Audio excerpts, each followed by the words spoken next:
The line at the Jathera immigration checkpoint stretched across the docking bay, like a multicolored snake of misery.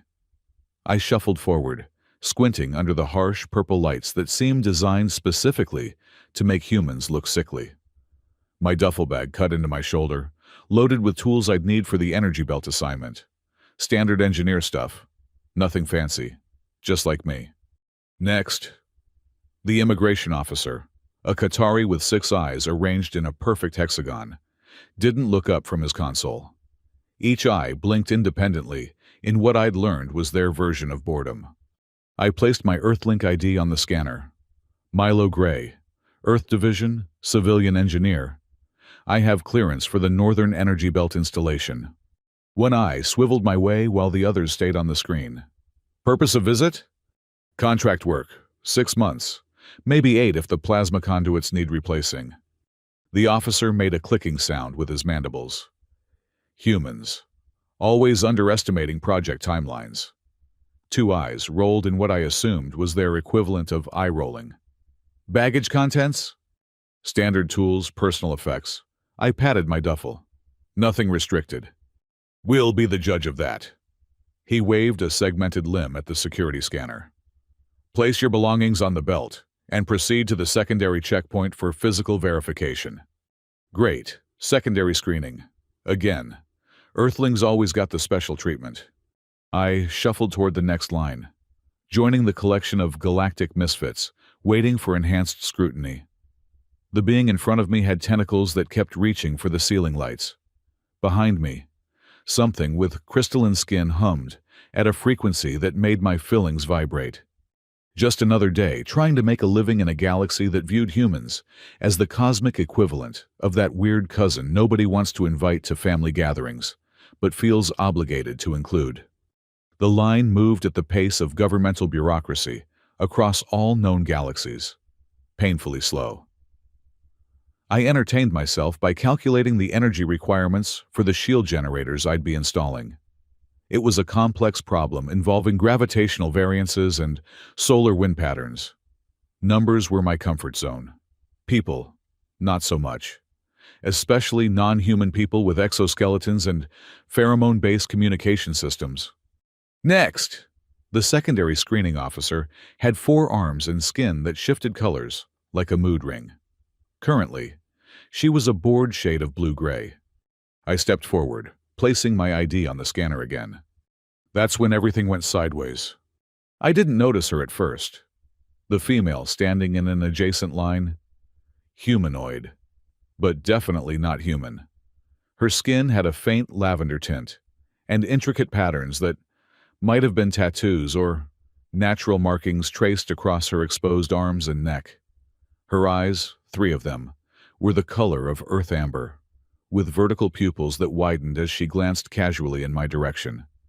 Then those eyes locked onto my ID card. Her middle eye dilated to almost a perfect circle. The 2 outer ones narrowed to slits. She went rigid, her mouth forming a perfect O of shock. And then she screamed. Not just any scream. This was the kind of sound that makes every sentient being in a 50-meter radius reach for a weapon, hit the deck, or both. He's real, she pointed at me, her finger trembling. The one from my dreams. The security checkpoint froze. Every officer's attention locked onto me like targeting systems. Miss, please calm down, the officer at my station said, her skin flushing alarming shades of red and orange. You don't understand, the woman continued, pushing past barriers to approach me. I've seen him every night since I was a child. His face. His voice. She stared at me with a mixture of awe and terror. The Echo Protocol. He's part of it. He's Visari. That word, Visari, hit the checkpoint like a bomb. Security officers who had been merely alert now had weapons drawn. The crowd backed away from me as if I'd suddenly burst into flames. I'm just an engineer, I said, raising my hand slowly. I'm here to work on the energy belt. I don't know what she's talking about. Secure him! The command came from somewhere behind me. I felt rather than saw the security barriers activate, creating a containment field around me. This is a mistake, I protested, even as the field restricted my movements. I'm Milo Gray. I was born on Earth. I've never even heard of... The Visari project was terminated 63 cycles ago, one of the senior officers said, approaching cautiously. All genetic templates were destroyed under Galactic Covenant Law 447. Check his DNA signature, the woman insisted. She was being restrained now, but her eyes never left my face. He's an Echo, the last one. I've seen him in my dreams for 20 years. Lady, I don't know you, I said, trying to keep my voice level despite the panic rising in my chest. I've never been to this sector before today. Your face, she whispered, her voice carrying despite the chaos. Your voice. You've spoken to me across time. You warned me this day would come. The containment field tightened, limiting my movement further. I could feel sweat beading on my forehead as multiple scanning devices were directed my way. DNA extraction authorized, someone said. I felt a sharp sting on my neck as a sampling device pierced my skin. Hey, I have rights under the Earth Galactic Treaty. Treaty protections are suspended for suspected Visari entities, the officer informed me coldly. Visari biotechnology is classified as a Tier 1 threat to galactic security. I'm human, I'm not... Preliminary scan shows anomalies, one of the technicians reported, studying a floating display I couldn't see from my angle. Genetic markers present in the temporal lobe and limbic structure. I told you! The woman's voice was triumphant now. He's the one from the visions! The security chief approached me. All 6 of his eyes narrowed in suspicion. What is your designation, Echo? My name is Milo Gray, I insisted. I'm a civilian engineer from Earth, born in Chicago. I have family there. I have an apartment. I have a cat named Photon who's probably knocking things off my shelves right now. I was babbling, but couldn't seem to stop myself. I'm not whatever you think I am. Take him to containment level 4, the chief ordered. Full neuroscan and memory extraction. Memory extraction? My voice cracked. That's invasive technology. You can't... And bring the female for questioning, he continued, as if I hadn't spoken. I want to know how she recognized an echo signature. As they began to move me toward a secure doorway, the woman called out again. My name is Lisari. Remember that name. You told me you would forget, but that I would remind you when the time came. The last thing I saw before they took me through the doorway was her face. Those 3 amber eyes, filled with absolute certainty. She wasn't afraid. She was relieved. As if she'd been waiting her entire life for this moment. As if she'd been waiting for me. The containment cell they placed me in was clinically white and featureless, except for a single bench that extended from the wall. No visible door. No windows.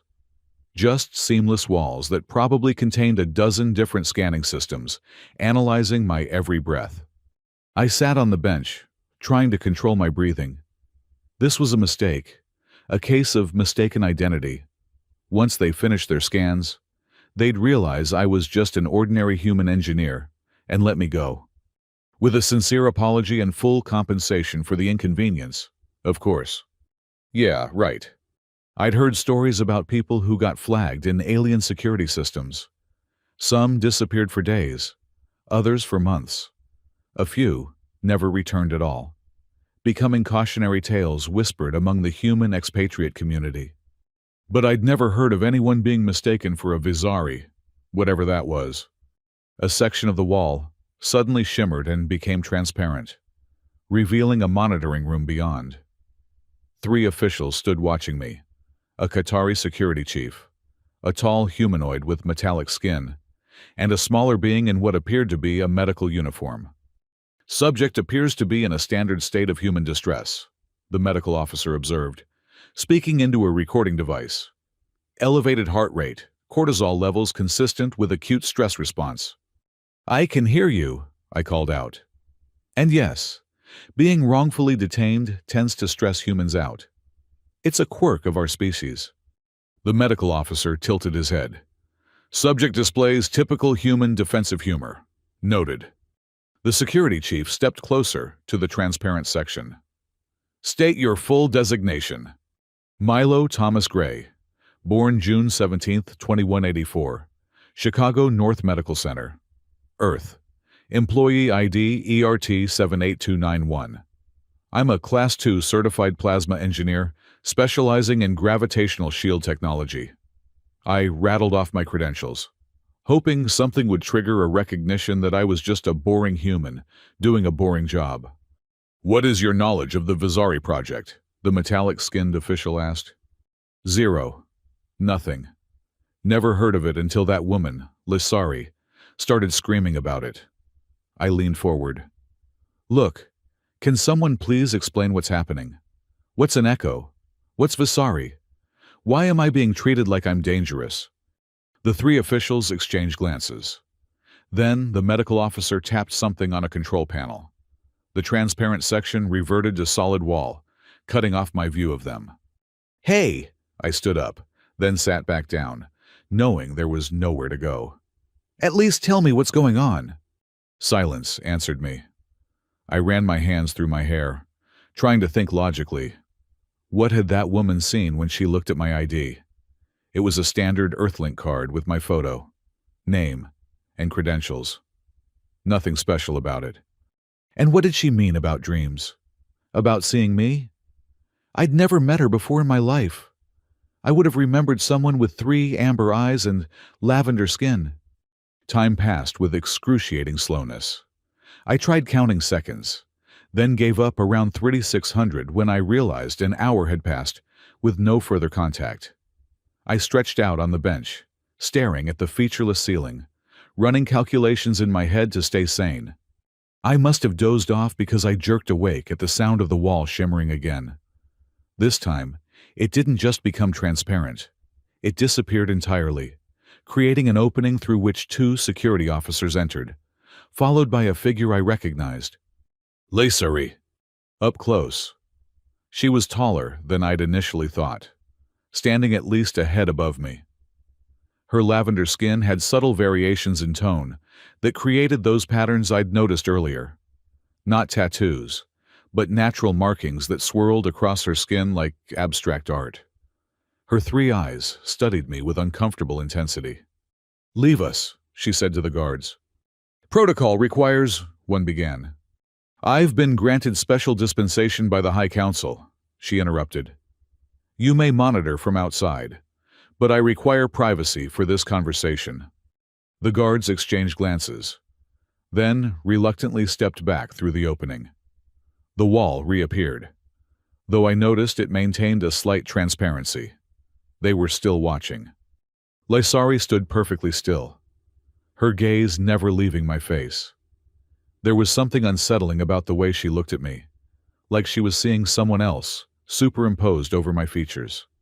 You really don't remember, do you? She finally said. Remember what? I've never met you before. I stood up, keeping my distance. Look, I don't know why you think I'm this echo person, but I'm just a human engineer. There's been a mistake. No mistake. She stepped closer. I've seen your face in my dreams since I was a child, exactly as you are now. Same eyes, same voice. She tilted her head. Though in my dreams, you speak our language perfectly. I only know Standard Galactic Common, and I'm not even great at that. I shrugged helplessly. I think you've confused me with someone else. The genetic scan confirmed anomalies, she said quietly. They wouldn't have detained you otherwise. Anomalies could mean anything. Maybe I've got some weird human mutation. Maybe the scanner's calibrated wrong for Earth humans. It doesn't make me this, what did you call it? Echo? An echo is a genetic template carrying embedded memory strands, she explained, her voice taking on a formal quality, as if reciting something memorized long ago. The Vizari created them during the final conflict as a way to preserve their greatest minds and warriors. When defeat seemed inevitable, they scattered these templates across the galaxy, encoded with incompatible species. I stared at her. You think I'm some kind of alien sleeper agent? Not an agent. A vessel. She reached toward me, then seemed to think better of it and lowered her hand. The memories and knowledge of a Visari commander named Elian Thar were encoded into a genetic sequence and hidden within a compatible bloodline. Human DNA proved most receptive to the process. That's insane, I said. But something cold settled in my stomach. If that were true, wouldn't I, remember being this alien commander? The memories are suppressed until activated. It's a failsafe to allow the vessel to develop normally within their host culture.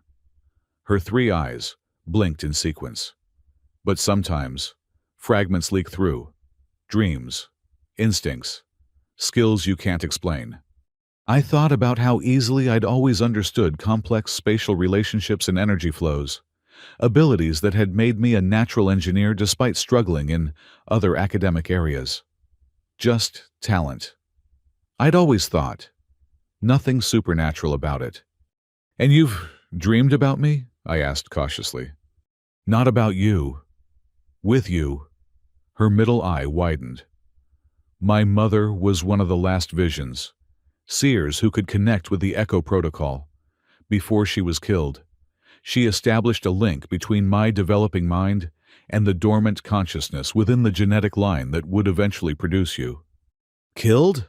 I latched onto the word. Who killed her? The Purity faction. Her voice hardened.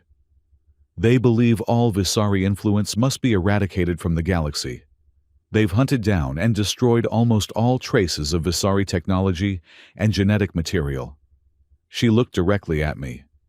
You may be the last Echo in existence. I sat back down on the bench, my legs suddenly unsteady. This is crazy. I'm Milo Gray. I was born on Earth to human parents. I have memories of growing up in Chicago. I went to engineering school.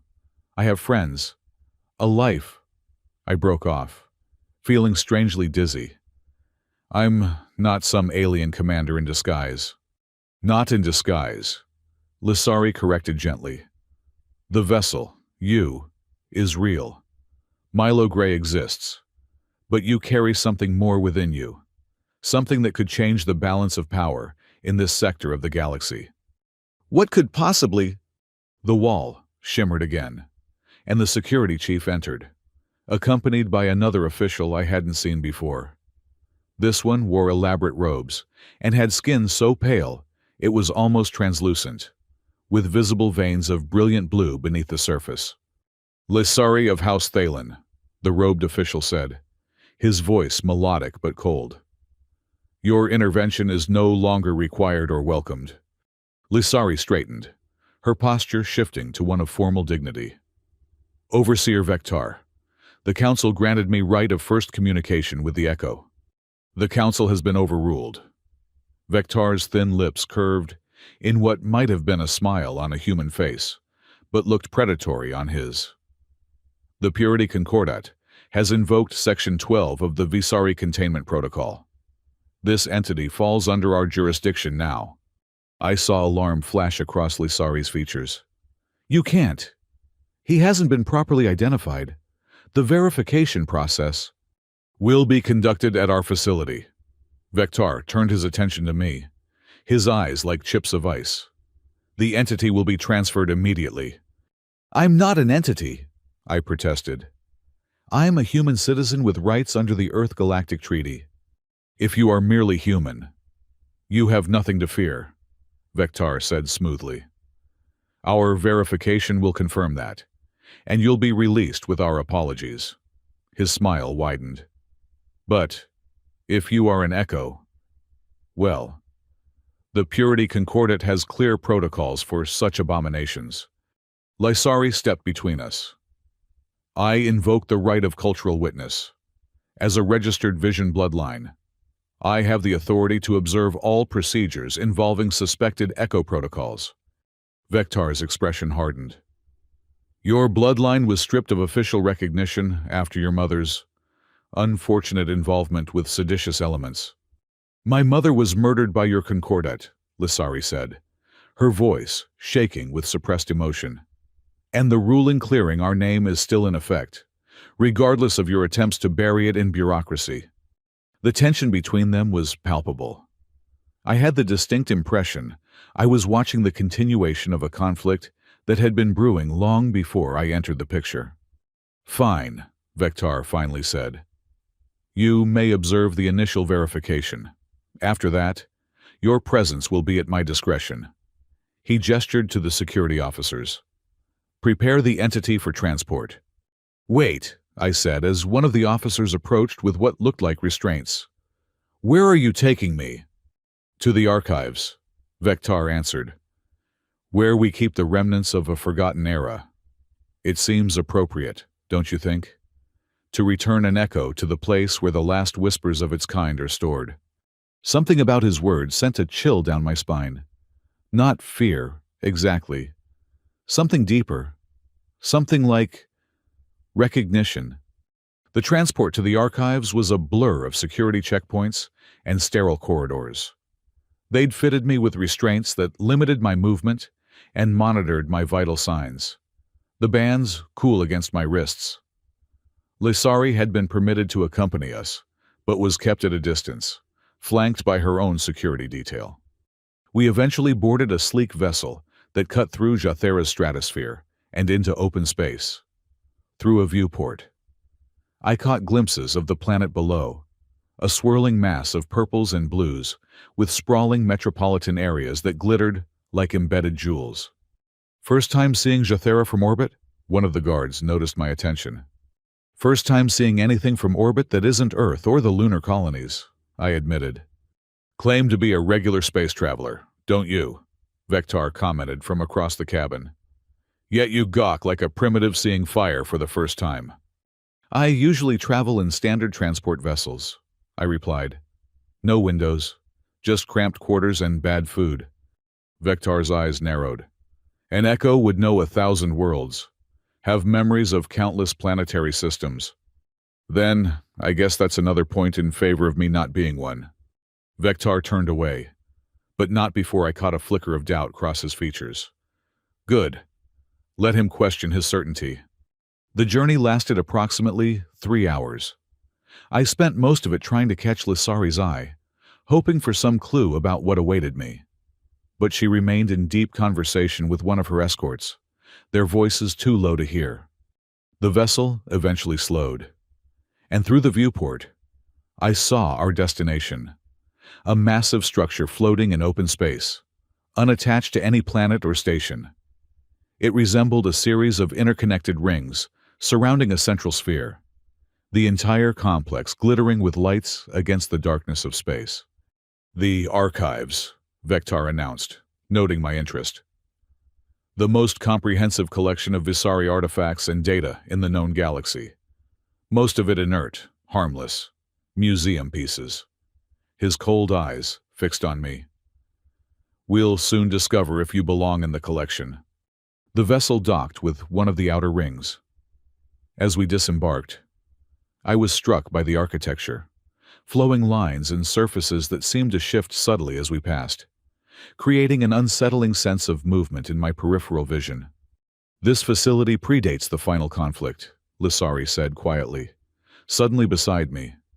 It was a Visari research station, repurposed after their defeat. "You seem to know a lot about ancient history," I observed. "My mother made sure I understood our past."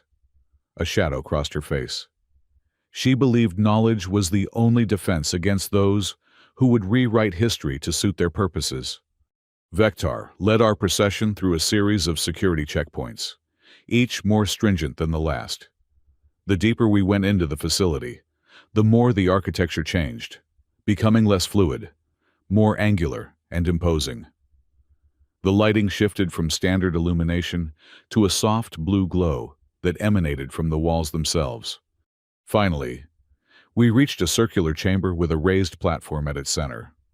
Around the platform stood various devices I didn't recognize, though their purpose seemed ominous. "The verification chamber," Vectar announced with undisguised satisfaction, "where we separate truth from flesh." "That device is antiquated," Lisari protested, pointing to the central platform. It hasn't been properly calibrated for human physiology. It could cause permanent neural damage.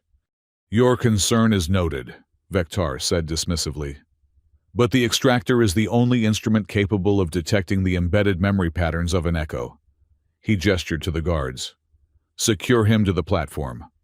As they led me forward, I felt a growing sense of panic. Wait, you can't just hook me up to some ancient alien machine.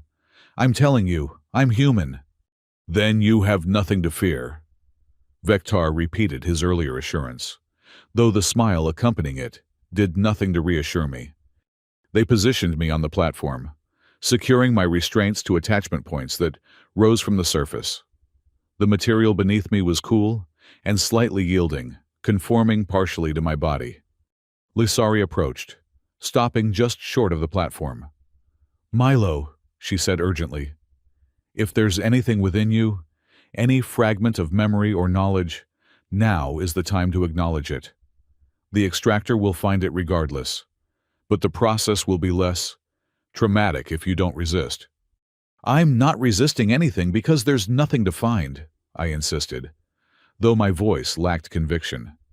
The weight of everything, the certainty in Lysari's eyes, the clinical confidence of Vectar's preparations, was beginning to shake my own sense of identity. What if they were right? What if I carried something within me I didn't understand? A technician approached, holding what appeared to be a circlet made of the same shifting material as the walls. As he placed it on my head, I felt a cool sensation spread across my scalp. Calibrating for human neural patterns, the technician announced. Subject displays typical limbic activity, consistent with fear response. Proceed with the extraction sequence, Vectar ordered. The technician moved to a console and began activating various controls. The platform beneath me hummed to life, vibrations traveling up through my body. The circlet tightened slightly against my temples. Initial scan commencing, the technician said, mapping neural pathways and memory centers. I closed my eyes, trying to control my breathing. Just stay calm. This will all be over soon, and they'll realize their mistake. The humming intensified. I felt a strange pressure building inside my skull. Not painful, but distinctly uncomfortable. Colors swirled behind my closed eyelids, patterns I couldn't identify. Interesting, the technician murmured. There appears to be an encrypted neural signature in the subject's temporal lobe. Attempting to isolate? The pressure increased, focusing on a specific point behind my left temple. Now there was pain, a sharp, stabbing sensation that made me gasp. Careful, Lysari warned. You're pushing too hard. I know what I'm doing, the technician snapped. The encryption is complex. It requires... Whatever he was about to say was lost as the pain suddenly exploded into something beyond agony. My entire body went rigid, my back arching against the restraints. And then, images, sounds, sensations, a torrent of them, flooding my consciousness. A battlefield stretching to the horizon, littered with technology I didn't recognize. The sensation of giving orders in a language I'd never spoken. The weight of responsibility for thousands of lives. The bitter taste of defeat. A desperate plan, whispered among the last survivors of a dying civilization. Echo protocol activated, a voice said. My voice, but not my voice. Deeper, resonant with authority. Genetic dispersal initiated. May our knowledge find fertile ground among the stars. A face appeared in the maelstrom of memories. A woman with features similar to Lysari's, but older, wiser. She held a child in her arms, a child with 3 amber eyes that looked directly at me with impossible recognition. Remember us, the woman said. Remember your promise. The memory fractured, splintering into 1,000 pieces that scattered through my mind like shrapnel. I became aware of screaming, my screaming. Shut it down! Lysari's voice cut through the chaos. You're killing him! We're receiving data, Vectar countered. Continue the extraction. The neural patterns are destabilizing, the technician warned. If we continue... I said continue. The pressure in my head built to an impossible level. I was certain my skull would explode from the force of it. The memories, or hallucinations, or whatever they were, became a whirlwind of fragmented images too fast to process. And then, abruptly, everything stopped. The pressure vanished. The images ceased. The pain receded to a dull throb. I opened my eyes to see Lisari standing at the control console, her hand on an emergency shutdown switch. The technician lay unconscious nearby. Vektar was shouting orders to security personnel, who seemed uncertain whether to approach. "What have you done?" Vektar demanded, his face contorted with rage. "Prevented you from destroying the very thing you claim to be investigating," Lisari replied calmly. She turned to me, her expression gentle but urgent. "Milo, can you hear me?" I tried to respond, but my mouth wouldn't form words. My entire body felt numb, disconnected. "The extraction was incomplete," Vektar snarled. "We had almost isolated the embedded memory strand." "You nearly killed him," Lisari countered, "and destroyed any data you might have recovered in the process." She moved to the platform and began releasing my restraints. "He needs medical attention." "Step away from the subject," one of the security officers ordered, raising a weapon. Lisari ignored him, continuing to work on my restraints. "Milo, I need you to focus. Can you stand?" I managed a small nod, though I wasn't entirely confident in my assessment. The room seemed to be tilting at odd angles, and after images of the memories, or visions, still flickered at the edges of my perception. As the last restraint fell away, Lisari helped me to a sitting position. The movement sent a fresh wave of pain through my skull, but it was manageable now. "The subject is to remain secured." Vektar's voice had risen to a near shriek. "Guards, restrain them both." The security personnel exchanged glances, clearly uncomfortable with the situation. One of them finally stepped forward, weapons still raised. "Lady Lisari, please step away from the human. We don't want to harm either of you, but we have our orders." "Your orders would have resulted in his death," Lisari replied. "The extraction protocol was never meant to be used on a partially activated Echo. It requires careful calibration and gradual power increases." She fixed Vektar with an accusing stare. "Which you knew." Vektar's expression shifted, the rage giving way to something colder, more calculated. "You accuse me of deliberate sabotage? Based on what evidence?" "Based on the extraction parameters I observed on the console. You weren't trying to verify his identity. You were attempting to destroy the embedded memories while preserving the physical vessel." Lisari's voice hardened. "A clear violation of the covenant of preservation." "Ridiculous accusations from the daughter of a traitor," Vektar scoffed. "Guards, secure them both. The council will determine the truth of this matter." The guard took another step forward, but hesitated when Lisari raised her hand. "Before you follow that order," she said, "you should know that I activated the archive's emergency protocols when I shut down the extractor. The entire incident has been recorded and transmitted to the High Council's Security Division." Her three eyes narrowed. "Including Overseer Vektar's disregard for standard safety procedures." The guard lowered his weapon slightly, uncertainty clear in his posture. Vektar's face had gone very still. "You're bluffing." "Am I?" Lisari helped me to my feet, supporting me as my legs threatened to buckle. "Would you like to explain to the council why you attempted to destroy an invaluable historical artifact, one that might contain the last intact memories of Visari culture?" "The Purity Concordat has jurisdiction over verified Echo entities," Lisari interrupted. "Not suspected ones. The verification process must be completed, according to established protocols, before your authority applies." She took a step toward the chamber exit, still supporting my weight. "And since the equipment here has been compromised, we'll need to transfer to a secondary facility for proper analysis." I was impressed by her bluff, if it was a bluff. The confidence in her voice was absolute. Vektar must have heard it too, because he signaled the guards to stand down.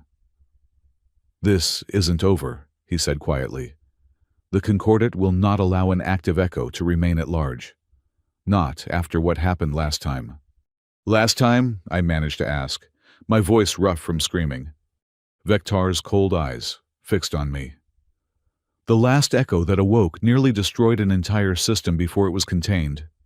Your kind are weapons, Milo Gray, living weapons with the capacity for incalculable destruction." His thin lips curved in a mirthless smile. "But perhaps you already know that. Perhaps those memories are already surfacing." The images I'd experienced during the extraction flashed through my mind again.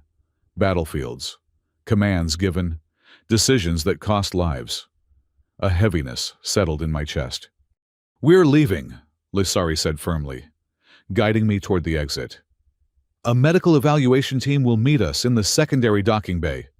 "You may leave the archives," Vektar conceded, "but you will not leave the jurisdiction of the Concordat. I've already dispatched security teams to all potential departure points." Lissari didn't respond, focusing instead on helping me navigate the corridor outside the chamber. Once we were out of earshot, she leaned closer. "Can you walk on your own?" she whispered. "I think so," I murmured back. "Where are we really going?" "To find answers." Her expression was grim. "Before Vektar finds a way to destroy them permanently." The secondary docking bay was smaller than the main bay where we'd arrived, and notably empty of the medical team Lissari had mentioned. Instead, a single transport vessel waited, its engines already humming with pre-launch preparations. "I thought you said," I began. "I lied," Lissari interrupted, helping me toward the vessel. "Vektar isn't the only one with resources in the archives. I have friends here." As if on cue, the vessel's hatch opened to reveal a slender figure, with iridescent scales instead of skin and eyes that seemed to contain miniature galaxies. "You're late," the figure said, their voice melodic and genderless. "We encountered complications," Lissari replied, guiding me up the ramp into the vessel. "Milo, this is Zenith, curator of the Forbidden Archives and an old friend of my mother's." Zenith's galaxy eyes studied me with intense curiosity. "So this is the echo she foresaw. Interesting. I expected someone more imposing." "Thanks," I muttered, collapsing into a seat as my legs finally gave out. "Sorry to disappoint." "Oh, I'm not disappointed," Zenith said with a rippling laugh that sent light dancing across their scales. "Quite the contrary. The unassuming vessels often contain the most remarkable contents." "I'm not a vessel," I insisted, though the protest felt hollow after what I'd experienced in the extraction chamber. "I'm just me. For now, perhaps." Zenith moved to the vessel's controls. "But the memories are beginning to surface, aren't they? Little fragments pushing through the barriers of your consciousness." I didn't answer, partly because speaking still required more effort than I could muster, but mostly because I couldn't deny it. The visions from the extractor hadn't faded. If anything, they were becoming clearer, more insistent, like memories struggling to be recognized. "We need to reach the Echo Shrine before Vektar realizes where we've gone," Lissari said, securing herself in the seat beside me. "Can you bypass the Archive's security protocols?" "Already done," Zenith replied, their fingers dancing across the control interface. "I've programmed a false flight path to the medical facility on Jathera's moon. It should give us enough time to reach the outer system before they realize the deception." The vessel hummed to life, lifting smoothly from the docking bay floor. Through a viewport, I watched as the massive structure of the archives fell away beneath us, its interconnected rings glittering against the backdrop of space. "I think it's time someone explained exactly what's going on," I said, my voice stronger now as the initial shock began to wear off. "What is an echo, really? And why is Vektar so determined to destroy me, or it, or whatever is inside my head?" Lissari exchanged glances with Zenith, then sighed.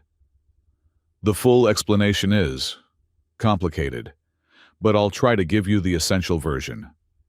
She turned in her seat to face me directly. The Visari were once the dominant civilization in this sector of the galaxy. Their technology, their understanding of consciousness and memory, it was beyond anything we've achieved since. Like the extractor, I asked, rubbing my temples at the memory.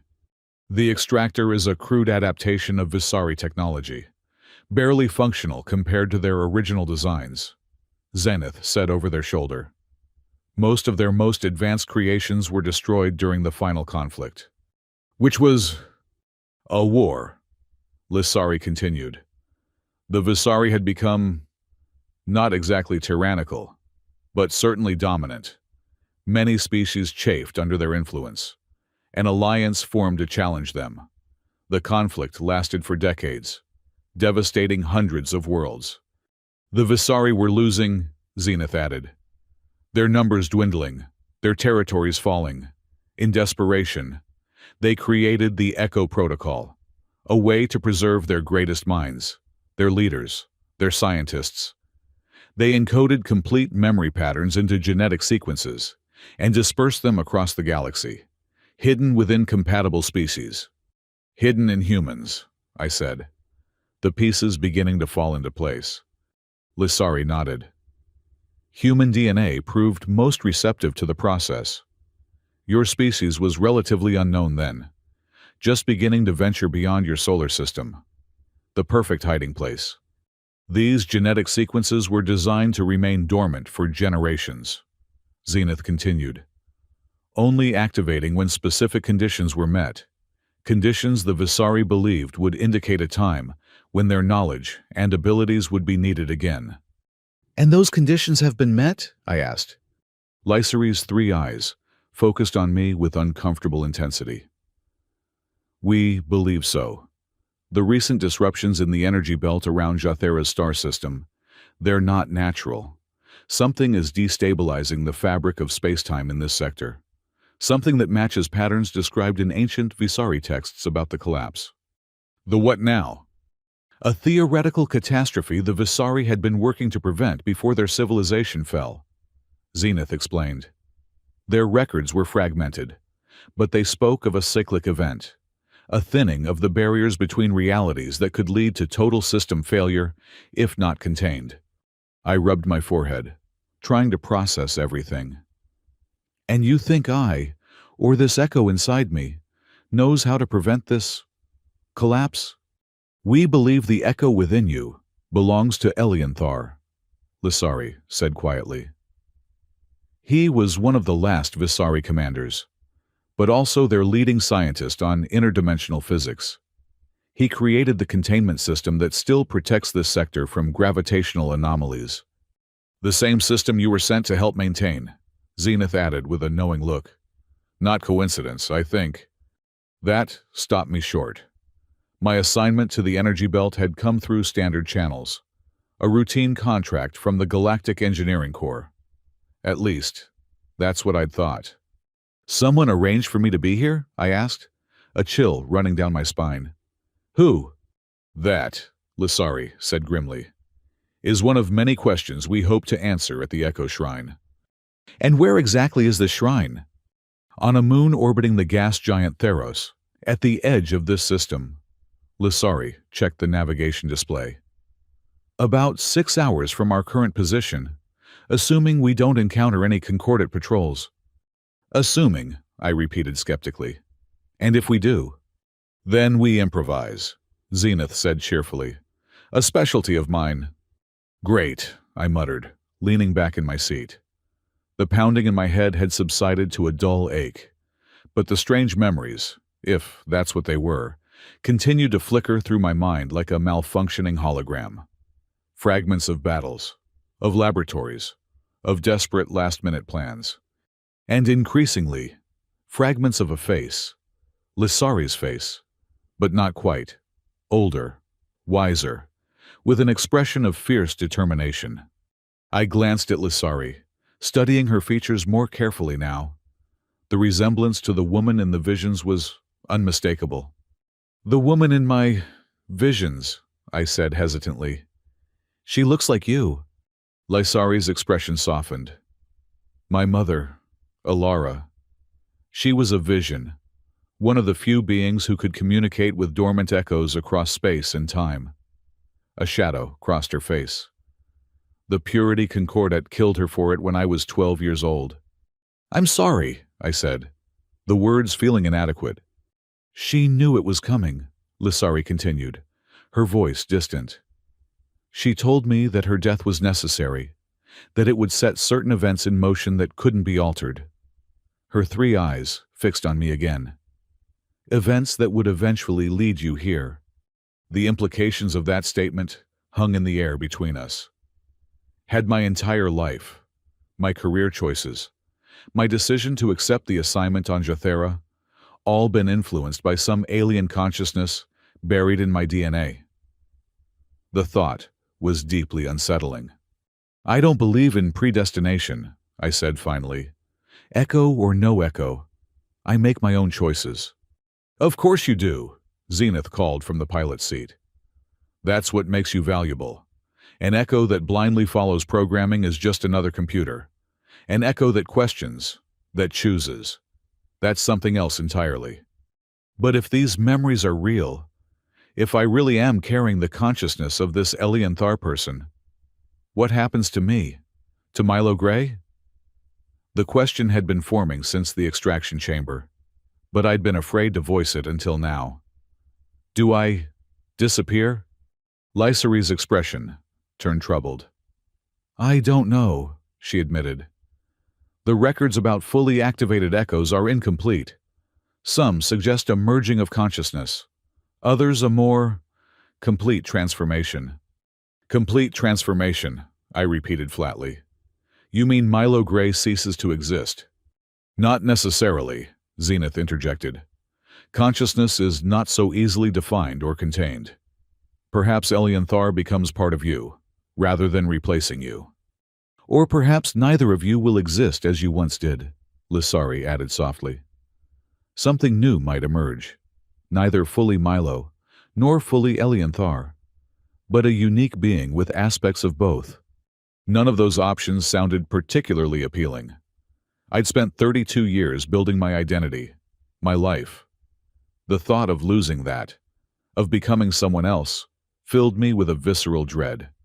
Yet, even as that dread formed, another part of my mind, a part that felt increasingly foreign, yet familiar, regarded the situation with calm acceptance, as if this transformation had always been inevitable, as if it had been planned from the beginning. We're clearing the archive's security perimeter, Zenith announced, interrupting my troubled thoughts. Setting course for Theros. You should rest, Lysari told me, her voice gentle. The extraction process takes a heavy toll, even when performed correctly. There are quarters in the rear compartment where you can lie down. Rest sounded good. My body felt like it had been put through a high-gravity centrifuge, and my mind wasn't faring much better. But I was also afraid of what might happen if I closed my eyes, what other memories might surface in dreams. I'm fine here, I said, trying to sound more confident than I felt. Lysari studied me for a moment, then nodded. As you wish. But if you change your mind, I'll let you know. I attempted a smile that probably came out as more of a grimace. So, 6 hours to this shrine. What exactly are we expecting to find there? Answers, hopefully, Lysari replied. The shrine contains one of the last intact Visari memory repositories, a device that can interact directly with echo patterns. Another extraction machine? I asked warily. No, nothing like that. The memory catalyst doesn't extract, it resonates, harmonizes with the patterns already present in your mind. Lysari's expression turned solemn. If there's a way to access the echo consciousness without harming you, the shrine is our best chance of finding it. And if there isn't? She didn't answer immediately, her three eyes shifting to look out the viewport at the stars streaming past. Then we face a choice, she finally said. One I hope we won't have to make. I didn't press for clarification. Some things were better left unspoken, At least for now. Instead, I turned my attention to the viewport, watching the distant stars, and trying to ignore the increasing sense that I was no longer alone in my own mind. Despite my determination to stay awake, exhaustion eventually claimed me. I drifted in and out of consciousness as the vessel sped through space, each period of sleep bringing more fragmented visions, battles fought long ago, scientific discoveries, desperate plans made in the shadow of impending defeat. And always, that face, Alara, Lissari's mother. In my dreams or memories, she looked at me with a mixture of respect and something deeper, more personal, something that made the fragments of Allianthar within me ache with loss. I awoke fully to Zenith's voice, announcing our approach to Theros. The massive gas giant filled the viewport, its swirling atmosphere a mesmerizing pattern of amber and deep blue. Several moons orbited the planet, ranging from tiny specks to substantial worlds. "Which one is it?" I asked, rubbing sleep from my eyes. "There." Lissari pointed to a small, irregular moon that appeared to be little more than a captured asteroid. Theros Minor, uninhabited except for the shrine and its automated systems. And hopefully unmonitored, Zenith added. Though I wouldn't count on that lasting long. The Concordat has resources throughout this system. "How much time do you think we have?" Lissari asked. Zenith's scales rippled in what I was beginning to recognize as their equivalent of a shrug. Hours. Perhaps. Less if Vectar managed to track our actual course, rather than the false trajectory I programmed. "Then we'd better make them count," Lissari said grimly. The vessel descended toward the small moon, its surface a cratered landscape of dusty gray rock. As we drew closer, I noticed an unusual formation among the craters, a structure that didn't appear natural. It resembled a broken tower, as if a much taller building had been shattered, leaving only its base and a jagged upper section. "The broken tower," Lissari said, noting my interest. "One of the last Visari structures left intact after the final conflict. Most believe it's just a ruin. Its technology's long defunct." "But it's not," I guessed. "The outer structure is damaged. Yes. But the core systems remain operational, shielded by technologies we still don't fully understand." She exchanged a glance with Zenith. "My mother was one of the few who knew how to access them. And she passed that knowledge to you." I said, "Not a question." Lissari nodded. "Before she died, she made sure I understood the protocols. She said I would need them when you arrived." There it was again. That unsettling sense that my entire existence had been leading to this moment. That choices I thought I'd made freely had been guided by invisible hands. No. I pushed the thought away. Whatever was happening, whatever I might be carrying inside me, I was still Milo Gray. My choices were my own. Zenith guided the vessel to a landing pad, half concealed among the rubble surrounding the tower. As the engines powered down, a strange silence settled over us, the profound quiet of a world without atmosphere. "We'll need environmental suits," Zenith said, rising from the pilot's seat. "The shrine maintains a habitable environment inside, but the journey from here requires protection." They led us to a storage compartment where 3 environmental suits waited. I recognized the human-compatible design of one of them, standard issue for off-world work in hostile environments. The other 2 had been modified for their respective species' anatomies. "You came prepared," I observed as I began fitting the suit over my clothes. "We've been preparing for this possibility for years," Lissari replied, her voice slightly muffled as she secured her helmet. "Ever since my mother's last vision before her death." "Which was?" I asked. She paused, her 3 eyes meeting mine through her visor. "She saw you, standing before the catalyst, making a choice that would determine the fate of this entire sector." "No pressure," I muttered, sealing my own helmet. "Pressure is precisely what we need to worry about," Zenith quipped, their scales shifting to match the color of their suit in a remarkable display of adaptive camouflage. Or lack thereof. Stay close and follow the marked path. The gravity here is minimal, and it's easy to drift off course. We exited the vessel into the airless environment of Theros Minor. The silence was absolute now, broken only by the sound of my own breathing inside the helmet. The low gravity made each step feel like I might float away, requiring a careful, deliberate gait to maintain contact with the surface. Lysari took the lead, activating a guide beacon that projected a faint blue path toward the broken tower. We followed in single file, navigating around rubble and across small craters. Despite the urgency of our situation, I couldn't help but marvel at the view, the massive form of Theros dominating the sky above us, the distant sun casting long shadows across the moon's barren landscape. As we approached the tower, I began to notice details that weren't visible from a distance. What had appeared to be simple stone was actually a material I couldn't identify, somewhere between metal and crystal, with subtle patterns that shifted as we moved past, like oil on water.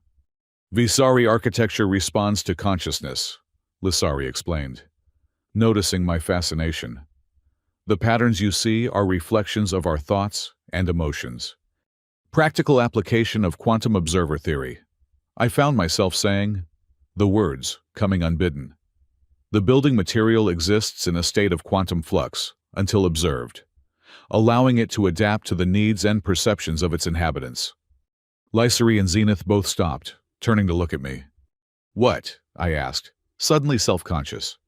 Those were almost exactly Elianthar's words, Lysari said quietly.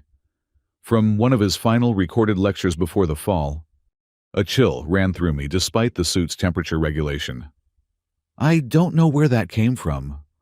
It came from him, Zenith said simply. The barriers are thinning. His knowledge is beginning to bleed through. We continued in silence after that, reaching the base of the tower where a sealed doorway awaited. Unlike the fluid architecture of the outer walls, this entrance was solid and unyielding, marked with symbols I didn't recognize, yet somehow understood. Warning, sanctuary, knowledge. I read aloud, then frowned. I can't read that script. How am I translating it? You're not, Lysari said. He is. She approached the doorway and placed her palm against a specific symbol, one that seemed to pulse slightly at her touch. For a moment, nothing happened. Then, the entire doorway began to reconfigure, the material flowing like liquid to create an opening just large enough for us to pass through single file. The tower recognizes genetic patterns associated with authorized users, Lysari explained. My mother's bloodline carries the access signature. We entered a small antechamber that sealed behind us with the same fluid motion. Lights activated along the walls, illuminating a space that was surprisingly intact given the ruined appearance of the tower's exterior. The airlock will equalize pressure and atmosphere, Zenith said, their voice now transmitted directly through our helmet comms. We should be able to remove our suits once the process is complete. A soft humming filled the chamber as various systems activated. Displays illuminated along the walls, showing readings in the same script I'd somehow translated outside. Environmental data, system status, security protocols, all streaming past too quickly to fully comprehend. After several minutes, a chime sounded, and the inner doorway dissolved just as the outer one had. We can remove our helmets now, Lysari said, already unsealing hers. The shrine maintains Earth-standard atmosphere for compatibility with Echo vessels. I hesitated, then followed suit, taking a cautious breath of the shrine's air. It was surprisingly fresh, with a slight sweetness I couldn't identify. Trace elements of catalytic compounds, that other voice in my head supplied, designed to enhance neural plasticity and memory retrieval. I pushed the thought away, focusing on our surroundings as we moved through the inner doorway into the heart of the broken tower. The central chamber was breathtaking, Unlike the utilitarian antechamber, this space soared upward toward the shattered top of the tower, where force fields contained the atmosphere while allowing a view of space beyond. The walls were lined with the same shifting material as the exterior, but here the patterns were more deliberate, forming intricate designs that seemed to tell a story, a history I could almost, but not quite, understand. At the center of the chamber stood a crystalline structure, unlike anything I'd ever seen. It resembled a tree made of light, its trunk a column of pulsing energy, its branches extending outward in fractal patterns that seemed to reach toward the stars, visible through the broken ceiling. "The memory catalyst," Lisari said reverently. "One of the last functioning Visari consciousness interfaces in existence." "It's beautiful," I murmured, drawn toward it almost against my will. "And dangerous," Zenith cautioned, moving to a console near the base of the crystal tree. "In its active state, it can rewrite neural patterns as easily as it can read them. We must approach with caution." "What exactly is the plan here?" I asked, forcing myself to look away from the hypnotic patterns of the catalyst. "How is this thing supposed to help us?" "The catalyst can interface directly with echo patterns," Lisari explained.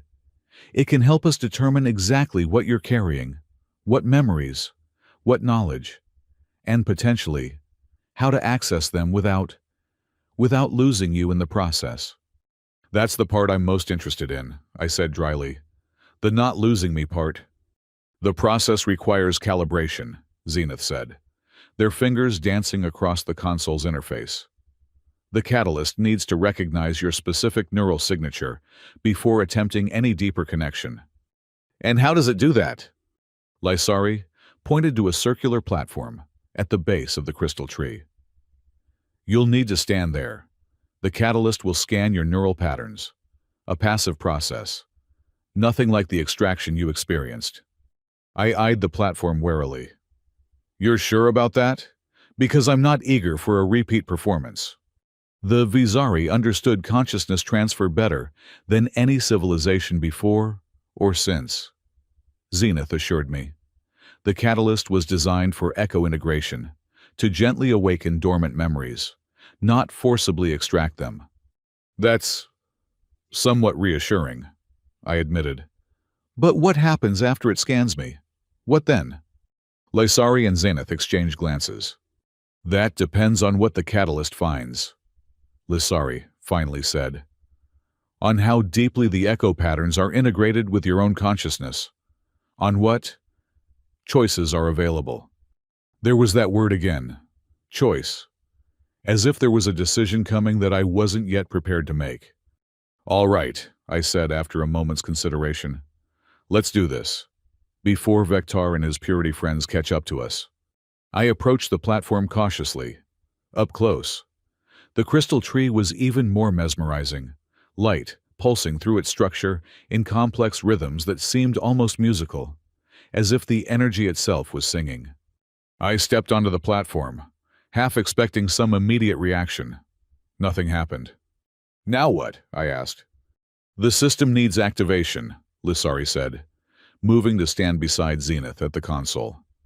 "An authentication code that—" She was interrupted by a sudden shift in the crystal tree's light patterns. The pulsing intensified, focusing into a beam that swept across my body from head to toe. "That's not supposed to happen," Zenith said, their scales rippling with alarm. "The catalyst is activating on its own." "Is that bad?" I asked, fighting the urge to step off the platform. Before either could answer, a voice filled the chamber, not spoken aloud, but somehow present in my mind. From the startled expressions of my companions, they heard it too. "Echo pattern recognized," the voice said, its tone neither male nor female, but something beyond such distinctions. "Template, Elian Thar, primary Visari command, designation, protector of the veil." The light from the crystal tree intensified, branches of energy extending toward me like reaching hands. "Initiating resonance sequence," the voice continued. "Prepare for memory integration." Wait, Lissari called out, her three eyes wide with alarm. We haven't established the safety protocols. The human vessel isn't prepared for full integration. The catalyst seemed to pause, the light holding steady around me like a cocoon of energy. Query: what is the purpose of this activation? The voice asked. I found my own voice, pushing past the strange buzzing sensation filling my head. Information, I said firmly. We need to know what's happening to the energy belt around Jathera. If it's related to this collapse that Alianthar was trying to prevent. Another pause. Longer this time. Then the light shifted, becoming less intense but more focused. Partial access granted, the voice announced. Limited memory transfer initiated. Warning: full integration not recommended without proper stabilization protocols. The energy branches retracted slightly, then reformed into a single beam that connected the crystal tree to my forehead. The moment it touched me, the world dissolved. I was no longer in the broken tower. I was elsewhere, everywhere, drifting through a sea of memories that weren't mine, yet felt intimately familiar. I saw Jathera as it had been centuries ago, its surface not yet dominated by sprawling cities, but dotted with elegant structures that seemed to grow from the landscape rather than being built upon it. I saw the construction of the energy belt, not as a simple containment system, but as a complex network designed to stabilize a growing rift in the fabric of reality itself. I saw the war that ended the Vizari civilization, not a simple conflict between species, but a fundamental disagreement about how to address the collapse. The Vizari believed in containment and coexistence with the anomaly. Their enemies advocated for more drastic measures, even at the cost of entire star systems. And I saw her, Ilara, not as Lissari's mother, but as Elianthar's colleague, his confidant, eventually, his partner in both work and life. The memories accelerated, becoming a torrent of information too vast to fully comprehend. Scientific principles beyond current understanding, military strategies spanning multiple dimensions, and most crucially, the truth about the collapse, not a natural phenomenon, but the result of earlier, failed attempts to harness interdimensional energy. Then, abruptly, I was back in the broken tower, gasping for breath as the energy beam retracted into the crystal tree. I stumbled, nearly falling off the platform before Lissari reached me, supporting my weight. Milo, are you all right? Her voice seemed to come from very far away. I saw everything, I managed, my own voice sounding strange to my ears. The collapse, the war, your mother. I broke off, unsure how to express the complex relationship I'd glimpsed between Alianthar and Ilara. What about my mother? Lissari asked, her three eyes intensely focused. Before I could answer, an alarm sounded from Zenith's console. We have a problem, they announced, their scales flickering with agitation. Multiple vessels approaching, concordant signatures. Vectar, Lissari hissed. How did he find us so quickly? The catalyst's activation must have triggered alerts in the archive's security systems, Zenith theorized. We have minutes at most before they breach the tower. We need to complete the process, Lissari insisted, turning back to me. The catalyst was beginning to stabilize the integration. If we can finish... No, I said, the word coming out more forcefully than I'd intended. No more integration. Not yet. I stepped off the platform, putting distance between myself and the crystal tree. I need to think, to process what I've already seen. We don't have time, Lissari argued. Vectar won't allow a second chance. He'll destroy the echo pattern, and possibly you with it. Then we leave, I said, moving toward the antechamber where we'd left our suits. We take what I've learned and go. And what have you learned? Zenith asked, their galaxy eyes studying me intently. What did the catalyst show you? I hesitated, sorting through the flood of memories and knowledge. The energy belt is failing, I finally said. The containment system Elianthar designed is breaking down after centuries of operation. If it collapses completely, the rift will expand, consuming this entire sector within days. "Can you fix it?" Lissari asked. Another alarm sounded from the console. "They've landed," Zenith reported grimly. "Multiple units approaching the tower. We're out of time." "Get to the suits," Lissari ordered, already moving. "We need to reach the vessel before they surround the tower." We raced to the antechamber, donning our environmental suits with frantic haste.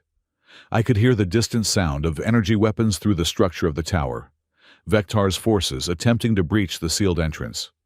"The tower's defenses will hold them off temporarily," Lissari said, securing her helmet.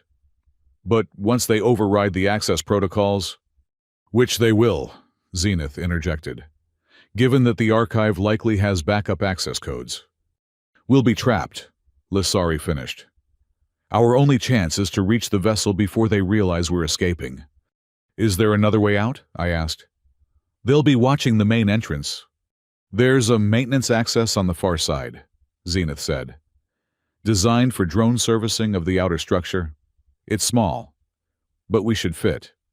"Lead the way," Lissari said. Zenith guided us to a narrow corridor that curved around the central chamber. The passage was tight, forcing us to move in single file through what felt like the circulatory system of the tower itself. The walls here had the same fluid quality as the rest of the structure, but seemed more active, rippling with energy as we passed. "The tower is responding to the threat," Zenith explained, noticing my attention.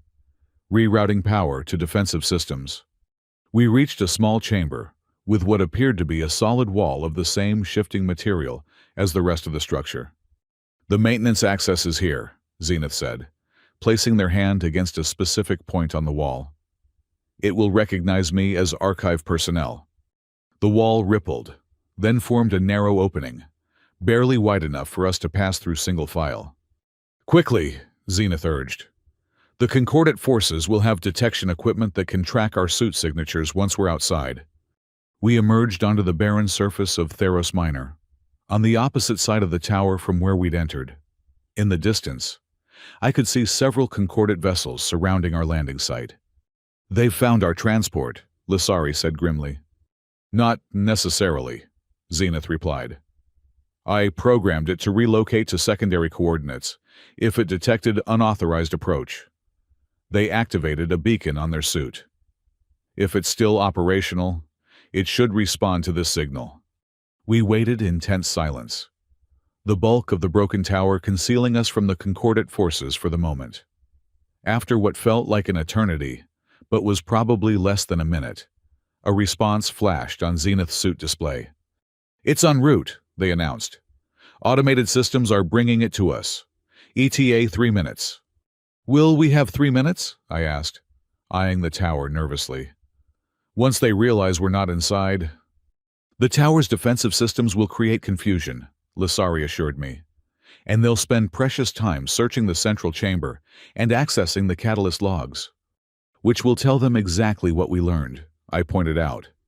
"Not exactly," Zenith said with a ripple of their scales that I was beginning to recognize as their version of a smile. "I initiated a data purge sequence before we left. Standard archive protocol for compromised systems." A distant rumble shook the ground beneath our feet. Through the transparent dome of my helmet, I saw energy discharges dancing across the broken top of the tower. "They're inside," Lissari said tensely. "The tower's internal defenses are engaging." "Which means we have even less time," Zenith noted. "They'll realize quickly that we're no longer there." As if on cue, a small vessel appeared over the horizon, skimming low across the moon's surface toward our position. "Our ride arrives just in time," Zenith said with obvious relief. "Let's not waste the opportunity." The vessel settled onto the dusty surface nearby, its hatch opening invitingly. We hurried toward it, the low gravity making our movements awkward, but swift. We had almost reached the vessel when the first energy blast struck the ground near our position, sending up a plume of moon dust that momentarily blinded me. Through the settling debris, I saw figures in Concordate uniforms emerging from around the tower. weapons raised. "Inside! Now!" Lissari shouted, pushing me toward the waiting hatch. Another blast hit closer, the energy discharge interfering with my suit systems. Warning lights flashed across my helmet display as the environmental controls fluctuated. I stumbled into the vessel, Zenith right behind me. Lissari was last, turning to return fire with a weapon I hadn't realized she was carrying. Her shot struck one of the approaching Concordat officers, sending them spinning in the low gravity. "Lissari, come on!" I called out, reaching toward her from the hatch. She backed toward us, still firing, when a shot caught her squarely in the chest. The impact threw her backward, her environmental suit sparking where the energy blast had penetrated. "No!" I lunged forward, grabbing her arm as she drifted past the hatch. With desperate strength, I pulled her inside, Zenith helping to drag her through the opening before sealing it behind us. "Get us out of here!" I shouted, as Zenith raced to the controls. The vessel surged upward, more energy blasts peppering its hull as we accelerated away from the surface. Through the viewport, I saw more Concordat vessels launching in pursuit. But my attention was focused on Lissari. Her environmental suit was compromised, a scorched hole revealing burned flesh beneath. Her breathing was shallow, her three eyes unfocused. "Stay with me," I urged, working to remove her damaged helmet. "We'll get you help. Just stay with me." "The medical kit," Zenith called from the pilot's seat. "Under the storage compartment. Hurry!" I found the kit and returned to Lissari's side, applying emergency treatments as best I could with my limited knowledge. The wound was severe. The energy weapon had burned through the suit and deep into her chest. "Milo," she whispered, her voice barely audible. "The catalyst, what did you see?" "Not now," I said, trying to stabilize her condition. "Save your strength." "Tell me," she insisted, one hand weakly grasping my arm. "Did you see her? My mother?" I hesitated, then nodded. "Yes, I saw Alara. She was important to Elianthar." A faint smile touched Lissari's lips. "I knew it. The dreams, they weren't just visions. They were memories. Your memories." "Elianthar's memories," I corrected gently. "Not mine." "Same thing," she murmured, her eyes beginning to drift closed. "You just don't accept it yet." "Lissari, stay awake," I urged, applying another treatment patch to her wound. "We need to get you to a medical facility." "Too late for that," she whispered. "But not too late for you to finish what they started." Her three eyes suddenly focused with surprising clarity. "Vectar can't be allowed to destroy the Echo. The knowledge you carry, it's the only thing that can prevent the collapse. I'll find a way, I promised. But I need you with me. You're the one who understands all this, the Visari, the Echo Protocol. I'm just catching up." A soft laugh escaped her, followed by a grimace of pain. "You know more than you think. The memories are there. You just need to accept them." Her grip on my arm tightened. "Promise me. Promise you'll see this through." "I promise," I said, meaning it despite my reservations about what seeing this through might entail for my own identity. "Good," she whispered. Her eyes drifted to Zenith. "The coordinates. Give him the coordinates." Zenith glanced back from the pilot's seat, their scales a muted, somber gray. "Course already set," they assured her. "Rest now." Lissari's eyes returned to me, studying my face with a strange mixture of emotions. Recognition, loss, hope. "You have her eyes," she murmured. "My mother always said you would have her eyes." Her hand slipped from my arm, her three eyes closing as she lost consciousness. The emergency medical scanner showed her life signs, fading rapidly. "We need to get her to a medical facility immediately," I told Zenith. "Is there anywhere close enough?" "The nearest equipped for her species is on Jathera itself," Zenith replied grimly. "Even at maximum speed, we're hours away, and the Concordat vessels are still in pursuit." I looked down at Lissari's unconscious form, at the wound that was beyond my ability to treat. Something twisted inside me, grief, rage, and something deeper, something that felt like a memory trying to surface. "There's another option," I heard myself saying, my voice sounding different to my own ears. "The primary catalyst chamber on Thera's seventh moon. It has advanced medical technology." Zenith's scales rippled in surprise. "That facility was destroyed during the final conflict." "No," I said with inexplicable certainty. "It was hidden, shielded from detection." I moved to the navigation console, my fingers finding controls I shouldn't have known how to operate. "I can guide us there." "You're accessing his memories," Zenith observed quietly. "If it saves Lissari, I don't care whose memories they are," I replied, inputting coordinates that came to me as naturally as breathing. The vessel changed course, accelerating away from our pursuers. Through the viewport, I watched as Theros receded behind us, its massive form giving way to the emptiness of space. "The Concordate vessels are still following," Zenith reported. "But we're gaining distance. Their ships aren't designed for extended pursuit." "They don't need to follow us," I said grimly. "Vectar knows where we're going. He'll alert his forces throughout the system." "How could he know?" "Because he's been looking for the primary catalyst for decades." I monitored Lissari's life signs, applying another treatment patch to stabilize her condition. "It's the heart of the Echo protocol, the central node that connects all Echo vessels. If he destroys it, he destroys any chance of the Vizari influence returning." "And you're leading us straight to it," Zenith noted, their galaxy eyes studying me with new wariness. "It's Lysari's only hope," I replied simply.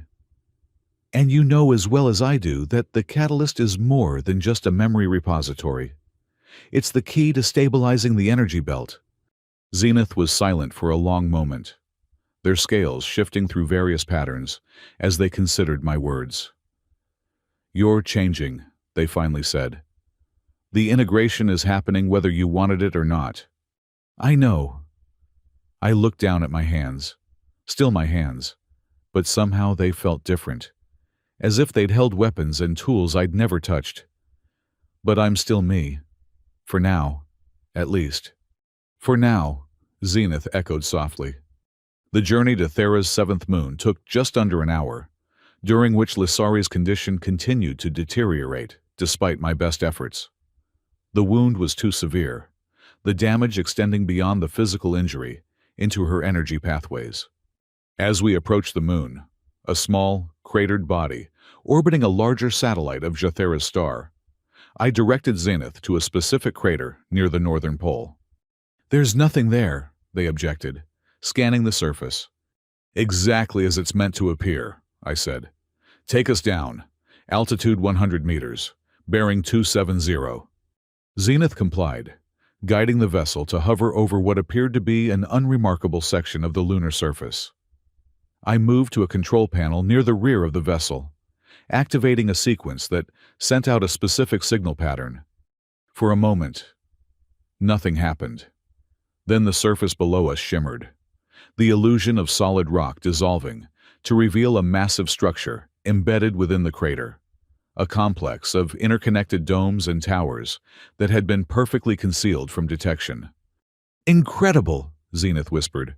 "All this time." "Elian Thar designed the camouflage system himself," I said, the knowledge coming unbidden. "Quantum mimicry on a planetary scale. The facility only reveals itself to those carrying the correct genetic signature."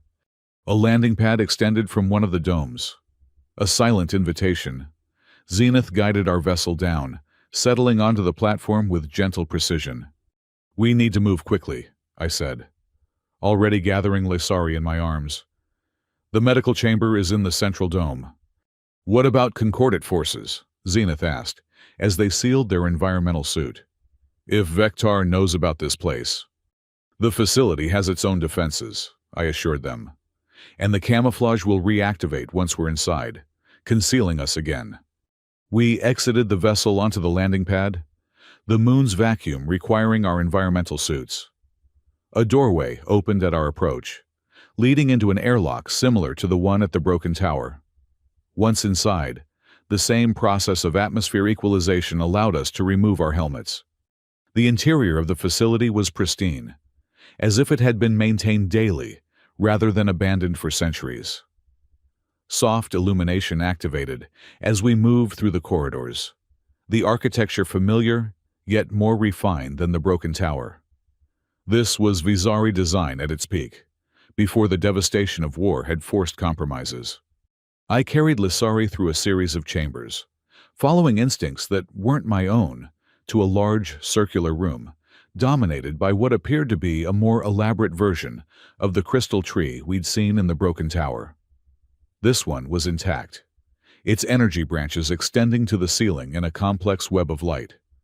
"The primary catalyst," Zenith breathed, their scales reflecting the shifting colors of the crystal structure. "And our only hope of saving her," I said, laying Lissari gently on a platform adjacent to the catalyst. "Help me remove her suit." Together, we carefully extracted Lissari from her damaged environmental suit, revealing the full extent of her injury. The energy weapon had burned a hole through her chest, the wound edges cauterized but the internal damage severe. Her breathing was barely perceptible now, her 3 eyes closed and unresponsive. "What now?" Zenith asked. I approached a control interface unlike any I'd ever seen, yet my hands moved across it with practiced familiarity, activating systems and protocols I shouldn't have known existed. "The catalyst can repair physical damage," I explained as I worked. "It was designed to maintain echo vessels, but its principles apply to any compatible biology." The crystal tree responded to my commands, branches of energy extending toward Lissari's still form.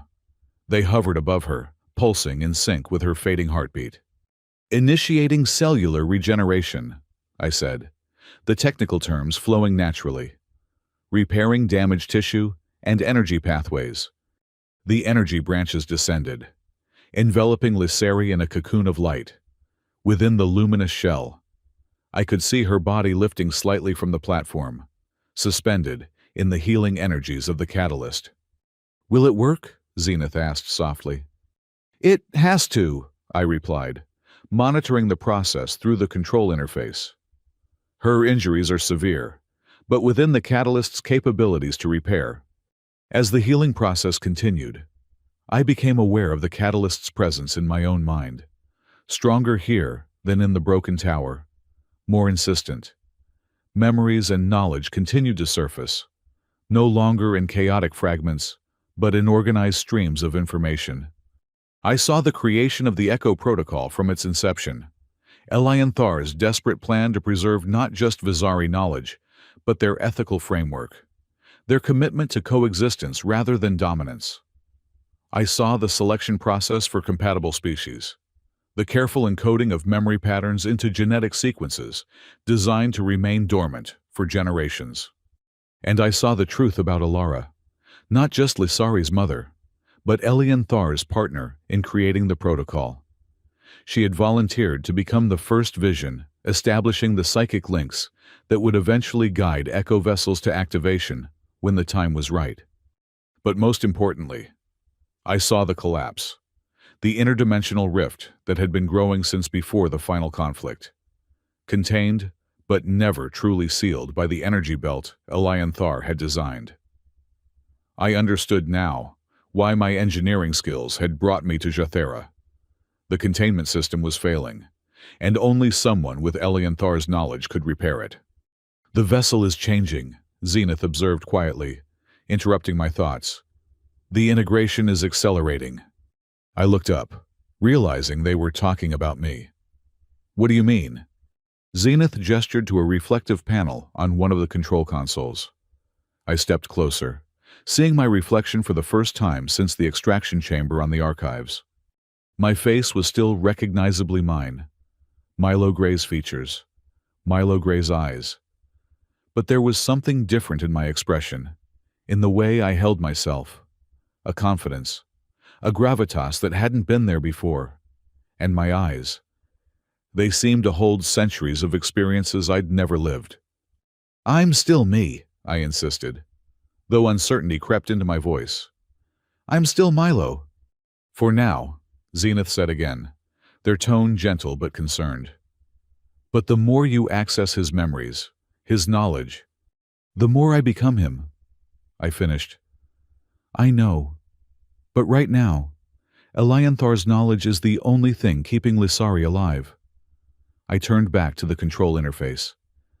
And the only thing that might save this entire system from the collapse. Zenith moved to stand beside me, their galaxy eyes studying the data flowing across the interface. The rift is expanding more rapidly than predicted, isn't it? That's why you were brought here now. I nodded, pulling up detailed scans of the energy belt surrounding Jathera's star system. The containment field is failing at multiple points. The system was never meant to last this long without maintenance from someone who understood its principles. I pointed to several critical junctures where the energy patterns showed dangerous instabilities. At the current rate of degradation, we have days, maybe hours, before catastrophic failure. And if it fails completely, the rift expands exponentially. This entire sector will be consumed within a week. Billions of lives lost. Zenith's scales rippled with alarm. Can you repair it? Not alone. Not as I am. I glanced at the catalyst, where Lissari remained suspended in its healing energies. I need full access to Elianthar's knowledge, his understanding of interdimensional physics. Which means complete integration, Zenith concluded. Becoming him. Yes, the word hung between us, heavy with implications. And what happens to Milo Gray? I turned away, unable to answer. The truth was, I didn't know. The memories I'd accessed suggested various outcomes for Echo vessels, who underwent complete integration. Some maintained aspects of their original personality, merged with the Echo consciousness. Others were essentially overwritten, the original identity subsumed by the more powerful Visari mind. I don't know, I finally admitted. But if the choice is between my identity and billions of lives... A soft chime from the catalyst interrupted our conversation. The energy cocoon surrounding Lissari began to dissipate, the branches of light retracting back into the crystal tree. We moved quickly to her side. The wound in her chest was gone, replaced by new tissue slightly paler than the surrounding skin. Her breathing had stabilized, her life signs returning to normal parameters. It worked, Zenith said with obvious relief. Lissari's 3 eyes fluttered open, focusing slowly on my face. Milo, she whispered. I'm here, I said, taking her hand. You're going to be all right. The catalyst healed you. She looked around, taking in our surroundings with growing wonder. The primary catalyst chamber, she breathed. It's real. You found it. He found it, I corrected gently. Elianthar. His memories led us here. Lissari studied my face with her 3 amber eyes, seeing the changes that Zenith had noted. You're integrating, she observed. The memories are becoming part of you. Yes, I acknowledged, but I'm still fighting to remain me. Why? The question was simple, direct, and it caught me off guard. Because I don't want to disappear, I said after a moment. I don't want Milo Gray to cease to exist. Lissari sat up slowly, her movements careful but steady. My mother believed that integration wasn't about erasure, but evolution. The Echo vessel and the Visari consciousness becoming something new, something that neither could have been alone. A comforting thought, I said. But the catalyst data suggests otherwise. Most Echo vessels lost their original identity entirely. Because they resisted, Lissari countered. They fought against the integration instead of guiding it. My mother saw a different path, one where the vessel remained conscious through the process, shaping the outcome. An alarm suddenly sounded from a console near the chamber entrance. Zenith moved to investigate, their scales shifting to an alarming red. Concordant vessels approaching, they reported. Multiple signatures. They've found us. Impossible, I said. The camouflage system has been compromised, Zenith finished. They're using a quantum resonance scanner calibrated to detect Visari technology. Vector must have recovered more from the archives than we realized. I moved to the security console, accessing the facility's defensive systems. How long do we have? Minutes, Zenith replied grimly. They're deploying landing craft. Ground forces will breach the facility soon. Can we escape in our vessel? Lisari asked, now fully alert. Zenith shook their head. They've established a containment perimeter. No ship could break through without heavy armaments, which we lack. Then we make our stand here, I said, activating the facility's automated defenses.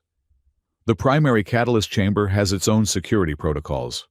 We can hold them off long enough to— To what? Lisari interrupted. What's your plan, Milo? I hesitated, the competing instincts of Milo Gray and Elianthar pulling me in different directions.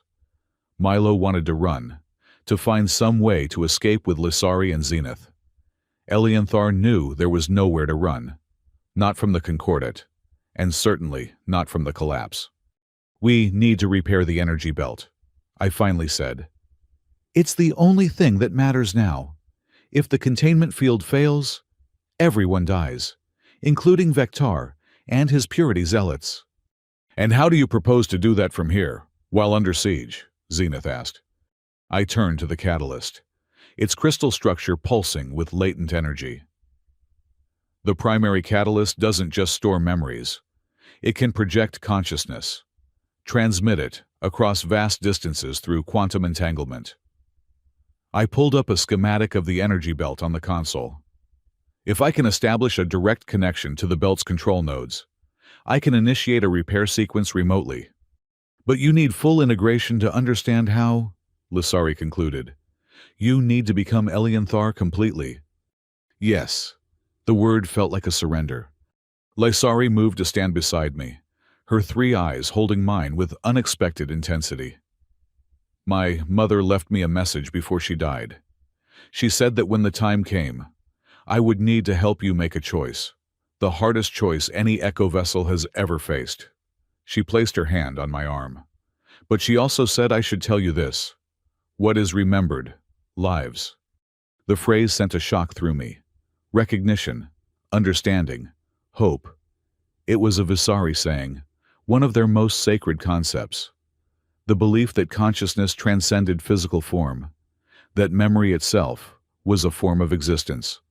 She believed I could maintain my identity through integration, I realized. She believed you could guide the process, Lisari corrected. That you could choose what aspects of both consciousnesses would survive. Another alarm sounded, more urgent than the first. Breach in the outer perimeter, Zenith reported. Concordat forces have entered the facility. We're out of time, Lisari said, her grip on my arm tightening. Whatever you're going to do, it needs to happen now. I looked at the catalyst, its crystal branches seeming to reach toward me in invitation. The choice before me was impossible.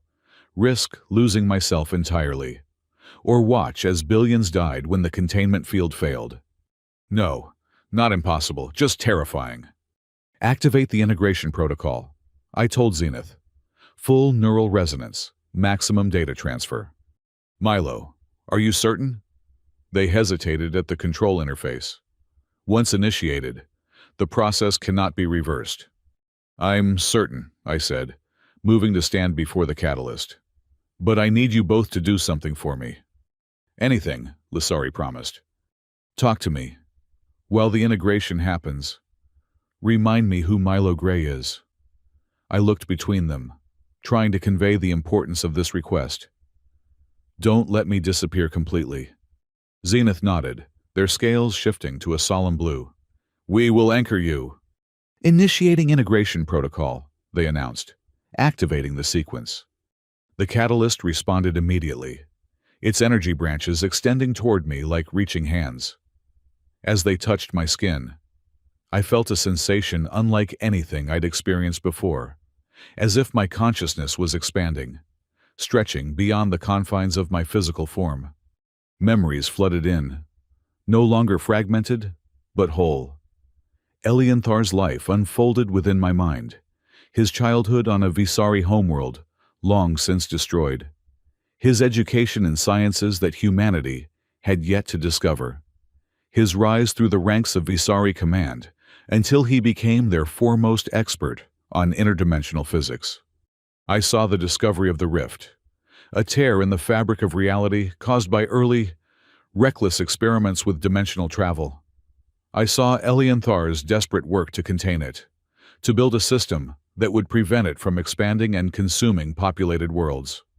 And I saw his relationship with Alara develop from professional respect to deep connection, a bond that transcended conventional understanding of partnership.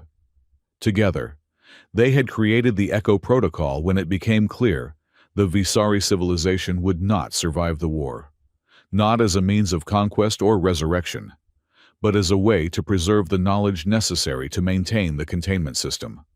Milo, Lissari's voice reached me through the flood of memories. Tell me about Earth, about your home. I clung to the question like a lifeline, forcing myself to remember Chicago's skyline against a summer sunset. I grew up near Lake Michigan, I heard myself saying, the words distant and echoing. My apartment overlooks the water. On clear days, you can see all the way to the horizon. What made you become an engineer? Zenith asked, their voice joining Lissari's in grounding me. My father was a structural engineer, I replied, the memory of him showing me building plans when I was a child surfacing among Elianthar's memories of Visari architecture. He taught me to see the mathematics in everything, the golden ratio in flower petals, Fibonacci sequences in seashells. The integration continued, Elianthar's consciousness flowing into mine like two rivers merging. Yet somehow, anchored by the questions and my own determination, I remained aware of myself as a distinct entity, not fighting against the flood, but navigating within it. Neural integration at 70%, Zenith reported. Your brainwave patterns are stabilizing into a new configuration. The concordant forces have reached the central complex, Lissari warned. The automated defenses are slowing them, but they'll breach this chamber soon. I was barely aware of the external threat now. My consciousness had expanded to encompass the entire facility, connecting through the catalyst to the energy belt surrounding Jathera's star system. I could see the damage, the failing nodes, the thinning barriers, the growing instability. And I knew how to fix it. Integration complete, Zenith announced, their voice seeming to come from very far away. I opened my eyes that saw the world differently now, perceiving layers of reality that had been invisible to me before. The catalyst's energy branches still connected to my body, creating a conduit between my consciousness and the containment system, light years away. Milo, Lissari asked cautiously, are you still there? I turned to her, seeing her not just with human eyes, but with Visari perception, the complex energy patterns that made up her being, the genetic markers of her vision lineage, the subtle resonance that connected her to the catalyst and, through it, to me. Yes, I said, my voice carrying harmonics that hadn't been present before. And also, no, I am both, more than either. Elianthar, she whispered. That name is part of me now, I acknowledged, but I am still Milo Gray. I am a continuation of both. A loud explosion shook the chamber, the doors buckling inward from some powerful impact. They're almost through, Zenith warned, their scales flickering with alarm. Whatever you're going to do is already happening, I assured them, turning back to the catalyst. Through its connection, I was reaching out to the energy belt, rewriting its protocols, strengthening the containment field with knowledge that spanned 2 lifetimes and 2 civilizations. The doors to the chamber burst open. Concordant forces poured in, weapons raised. Behind them strode Vectar, his pale face contorted with a mixture of triumph and hatred. The Echo Abomination, he hissed, seeing me connected to the catalyst. Destroy it! Wait! Lissari stepped between us, her 3 eyes blazing with determination. "You don't understand what's happening. The energy belt is failing. He's the only one who can repair it." "More lies," Vectar sneered. "The Visari are gone, their legacy one of destruction and chaos. We will not allow their influence to poison this galaxy again." He gestured to his forces. "Secure the female and the archive curator. Terminate the Echo vessel." The soldiers advanced cautiously, clearly wary of the catalyst and its swirling energies. I could have activated the chamber's inner defenses, could have struck back with the power now flowing through me. But violence was not the answer, had never been the answer. As both Milo Gray and Alionthar understood, "Overseer Vectar," I said, my voice resonating with harmonics that made several soldiers hesitate. "The containment field around this sector is failing. If it collapses completely, the interdimensional rift will expand exponentially, consuming everything within light years, including your precious Purity Concordate." "Deception," Vectar spat. "The energy belt is a simple gravitational stabilizer. Nothing more." "Is it?" I gestured to the control interface, where data from the containment system was streaming in real time. "See for yourself. The readings don't lie." Vectar hesitated, his ice-blue eyes flickering to the display. Even he couldn't ignore the evidence of catastrophic system failure. "This proves nothing," he said, but with less conviction. "The Echo could be manipulating the data. Then verify it independently," I challenged. "Send your own probes to the energy belt. You'll find exactly what I'm showing you. A containment field on the verge of collapse, and with it, the safety of every world in this sector." Vectar's expression wavered, doubt creeping in for the first time. "If what you say is true—" "It is," Lisari interjected. "And he's already working to repair it. The catalyst is allowing him to interface directly with the energy belt's control systems." "Impossible," Vectar objected. "No consciousness could span such distances." "The Visari could," Zenith said quietly. "That's why you fear them so much, isn't it? Not because of what they did, but because of what they could do, what they understood that we still don't." Vectar's pale face flushed with anger. "They nearly destroyed the galaxy with their arrogance. Their experiments tore holes in reality itself." "Yes," I acknowledged, the memories of those mistakes crystal clear in my mind now. "The early Visari were reckless in their exploration of dimensional physics. They created the rift that threatens us now." I met his gaze steadily. "But they also created the system that has contained it for centuries. The system that I am now repairing." As if to emphasize my point, the catalyst pulsed with new energy, its crystal branches extending further as I channeled more power into the containment field. Through our connection, I could feel the energy belt responding, the failing nodes coming back online, the barriers strengthening. "The containment field is stabilizing," I reported. "But the damage was extensive. It will take time to complete the repairs." Vectar moved closer, his eyes fixed on the data display. I could see the conflict within him, his lifetime of hatred for anything Visari warring with the evidence before him. "If you destroy me now," I said quietly, "the repairs will fail. The containment field will collapse within hours. Everything you fought to protect will be lost." "Let him finish, Overseer," one of the Concordate officers urged. "We can verify the data from our own systems, if he's telling the truth." "And if he's lying," Vectar snapped. "If this is all an elaborate deception to re-establish Visari influence in our sector, then you can still destroy me afterward," I said simply. "I'm not asking for freedom or amnesty. I'm asking for time to complete the repairs, to save billions of lives, including yours." Vectar was silent for a long moment, his pale eyes studying me with calculated intensity.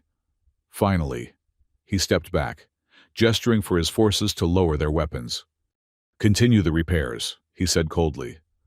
"But know that every action, every line of code you transmit, is being monitored by our systems. At the first sign of deception, I will personally ensure your termination. Understood, I replied, turning back to the catalyst. With the immediate threat neutralized, I was able to focus fully on the task at hand. The energy belt was responding to my adjustments, the containment field strengthening minute by minute. But there was more to be done. Not just repairs, but improvements. With my unique perspective, human engineering intuition combined with Visari theoretical knowledge, I could see solutions that neither Milo Gray nor Elianthar could have conceived alone. As I worked, I was aware of Lisari and Zenith standing protectively nearby, and of Vektar's forces maintaining their vigilant watch. The Concordate Overseer himself paced the chamber, occasionally consulting with his technical specialists, who were indeed verifying my work. Hours passed in this tense standoff. The repairs progressed steadily, the containment field growing stronger, more stable. Finally, after what seemed like an eternity, I felt the last node come online, the last barrier seal. "It's done," I announced, the catalyst's energy branches beginning to retract from my body. "The containment field is stable. The rift is secure." Vektar approached, his pale face unreadable.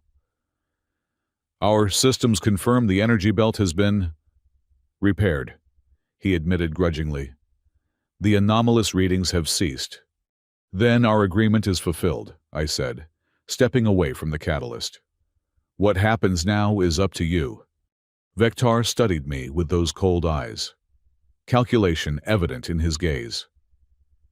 "The Echo vessel has served its purpose," he finally said. "But the Visari influence remains a threat that cannot be allowed to persist." "So execution, then?" I asked calmly. "No!" Lisari moved to stand beside me. "He saved billions of lives. Without him, the containment field would have collapsed. Is this how the Concordate repays such service?" Vektar seemed unmoved. "The purpose of the Purity Concordate is to ensure that Visari influence never again threatens our galaxy. The Echo vessel represents the most dangerous form of that influence, a living, conscious carrier of Visari memory and knowledge." "And yet," Zenith interjected, their scales shifting thoughtfully, "this particular Echo used that knowledge to save, rather than destroy. Perhaps there is more nuance to this situation than your doctrines account for." "The doctrines exist for a reason," Vektar snapped. "The last time an Echo was allowed to roam free, an entire system was destabilized. We cannot risk such catastrophe again." I raised a hand, silencing the brewing argument. "May I offer a third option?" Vektar's eyes narrowed suspiciously. "What option?" "Neither execution nor freedom, at least, not as you define it." I gestured to the catalyst. "This facility contains technology that can selectively modify memory patterns. It could restructure the Echo consciousness within me." "Meaning what, exactly?" Vektar demanded. "Meaning I could retain the knowledge necessary to maintain the containment field, while removing the aspects of Visari consciousness that you find threatening." I met his gaze steadily. I would remain Milo Gray, human engineer, with specific technical knowledge but without the full Visari identity or memories. Vektar considered this, clear skepticism in his expression. "And who would perform this convenient restructuring? You?" "No. You." I nodded toward the control interface. "Your technical specialist could oversee the process, define exactly what knowledge remains and what is removed." This gave him pause. I could see the calculation in his eyes, the possibility of not just neutralizing a threat, but potentially gaining access to controlled Visari knowledge. "You would submit to this willingly?" he asked, suspicion evident in his tone. "With conditions," I replied. "First, Lisari and Zenith are granted full amnesty and allowed to leave unharmed. Second, I retain enough knowledge to continue maintaining the containment field. It will require periodic adjustments to remain stable. And third, I am permitted to return to Earth once the process is complete." Return to Earth? Vectar seemed surprised by this request. Why? I smiled slightly. Because despite everything that's happened, despite the integration of Elianthar's consciousness with my own, Earth is still my home. And there's a cat named Photon who's probably knocked everything off my shelves by now. The simple, human reason seemed to catch Vectar off guard. For the first time, I saw something like uncertainty in his expression, as if he was being forced to confront the humanity that existed alongside the Visari consciousness he so feared. These terms are negotiable, he finally said. The Council will need to approve any final arrangement. Of course, I agreed. But I trust they'll see the logic in a solution that addresses their security concerns while preserving the knowledge necessary to prevent catastrophe. Vectar nodded stiffly, then turned to his officers. Secure the facility, establish communication with Council headquarters, and bring in our technical specialists to examine this catalyst. As the concordant forces moved to carry out his orders, Lysari approached me, her 3 amber eyes filled with concern. Are you sure about this? She asked softly. The restructuring process, you would lose much of what you've gained. Parts of who you are now would be erased. Not erased, I corrected gently. Transformed. Just as I was transformed by the integration, I took her hand, feeling the connection between us, a connection that spanned 2 lifetimes. What is remembered, lives, even if the memories take new forms. You won't remember her, will you? Lysari's voice was barely above a whisper. My mother, what she meant to Elianthar. Some connections transcend memory, I said, surprising myself with the certainty I felt. Some things we know without knowing how we know them. I smiled at her. I think I'll always recognize your eyes. A tear slipped from her central eye, trailing down her lavender cheek. I wished for so long to find you, to understand the dreams, the visions. And now we both move forward, I finished for her, carrying what matters with us. What will you do on Earth? She asked. After everything you've experienced, everything you've become? I thought about it for a moment, the answer coming from the part of me that was still very much Milo Gray. I think I'll open a bookstore, or maybe a Picho restaurant. I smiled at her confused expression. It depends on whether the bank will accept an ancient AI as a co-signer.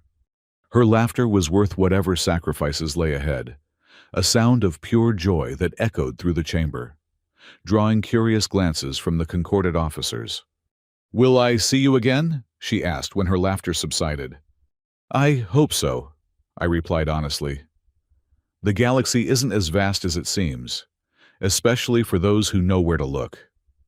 I glanced at the catalyst, its crystal structure now dormant, but still radiant with potential. And some connections never truly break, even across light years.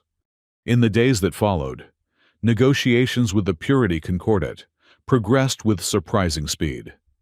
Perhaps it was the undeniable evidence of the repaired containment field. Or perhaps it was simply pragmatism winning out over ideology. Whatever the reason, the Council eventually agreed to my terms, with modifications that I found acceptable. Lysari and Zenith were granted amnesty, though with restrictions on their future access to Visari sites. I would retain specific technical knowledge related to the containment field, along with a carefully defined subset of Visari science that the Council deemed non-threatening. And I would be permitted to return to Earth, though with periodic check-ins to ensure the restructured consciousness remained stable.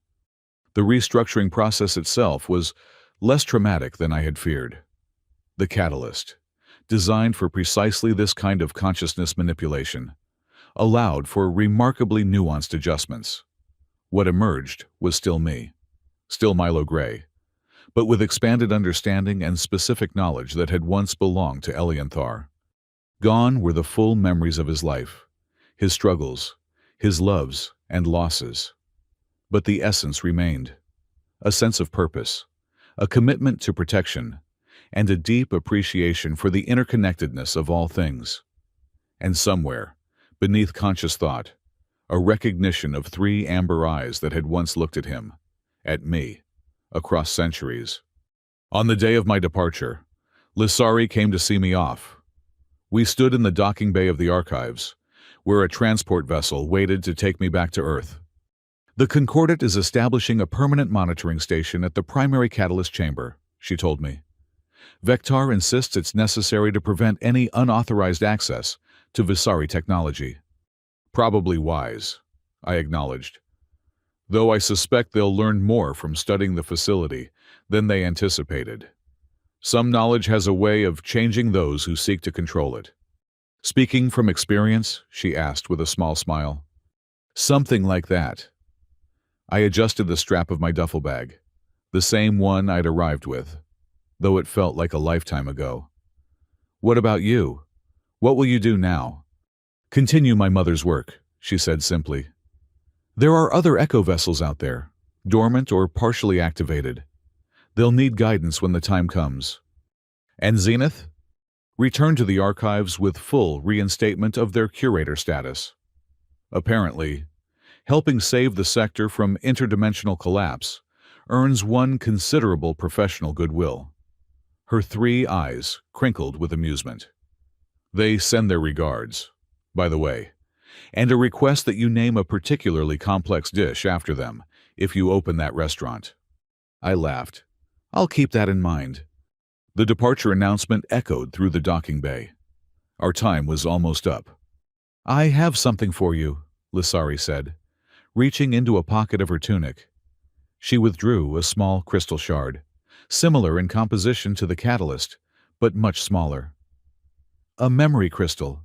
It contains personal records, things that weren't included in the official data you retained. I took it carefully, feeling a slight resonance as it touched my skin. What kind of records? Stories, she said softly. About my mother, about Alian Thar, about their work together, and other things. Her three eyes met mine with that intensity I'd come to recognize. The Concordat doesn't know about it. Their scans won't detect it as anything but an inert decorative object. Thank you, I said, tucking the crystal into my jacket pocket. I'll keep it safe. Don't just keep it safe, she urged. When you're ready, when you're settled back on Earth, let it show you what was saved, what was remembered. The final boarding call sounded. It was time to go. Until we meet again, I said. The phrase coming naturally, though, I couldn't have said whether it originated from Milo or Elianthar. Until then, she agreed. As I boarded the transport that would take me home, I felt a curious mixture of loss and possibility. I was returning to Earth, changed in ways I couldn't fully articulate, carrying knowledge and perspective that would forever alter how I saw the universe and my place within it. Yet, I was still Milo Gray. Still the engineer who liked puzzles and stargazing and his ridiculous cat. Still the man who sometimes forgot to water his plants and who could spend hours debating the perfect noodle-to-broth ratio in proper pho. And now, I was something more. Not a Lionthar reborn, but a continuation of what he had begun. A new chapter in a story that spanned centuries and light years.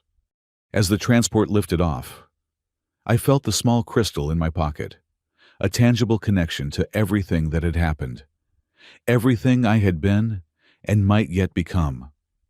Someday soon, I would let it show me what it contained.